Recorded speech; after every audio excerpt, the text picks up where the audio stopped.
மக்களின் விமர்சனத்திலிருந்து எவ்வாறு தப்பித்துக் கொள்வது என்கின்ற கேள்வியை முன்வைத்து ஒரு மனிதர் அறிஞர் இமாம் ஷாஃபி அவர்களை போய் சந்திக்கின்றார். அதற்கு அறிஞர் இமாம் ஷாஃபி அவர்கள் பதிலளிக்கும் முன்னர் கேள்வி கேட்ட அந்த நபரை பார்த்து 2 கேள்விகளை கேட்கின்றார். முதலாவது கேள்வி, மக்களின் விமர்சனத்திலிருந்து தப்பிக்க வேண்டும் என்ற எண்ணுகின்ற நீ முட்டாளா? இரண்டாவது கேள்வி, இந்த உலகத்தை படைத்த இறைவன் அவனுடைய இறைச்செய்தியை கொண்டு வந்த தீர்க்கதரிசிகள் இருவரும் விமர்சிக்கப்பட்டார்கள். அந்த இருவரை விட நீ மேலானவரா? அடுத்து சொன்னார்கள், மக்களின் விமர்சனம் என்பது பாறாங்கல்லை போன்றது. அந்த பாறாங்கல்லை காலுக்கு கீழே போடுவதும் முதுகில் தூக்கி சுமப்பதும் உன் கைகளில் தான் இருக்கின்றது.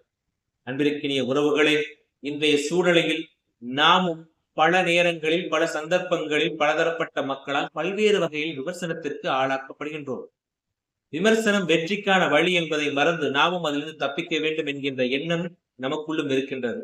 விமர்சனத்தை தாங்க முடியாதவன் வெற்றி பெற முடியாது என்பதை நாம் புரிந்து கொள்ள வேண்டும். விமர்சனத்தை எவ்வாறு அணுக வேண்டும் என்கின்றதற்கு அழகிய விளக்கத்தை அறிஞர் இமாம் ஷாஃபி அவர்கள் கொடுத்திருக்கின்றார்கள். விமர்சனம் என்பதை பாறாங்கல்லோடு ஒப்பிட்டு விமர்சனத்தை படிக்கட்டாக மாற்றுவது, முதுகுபாரமாக மாற்றுவது நம் கைகளில் தான் இருக்கிறது.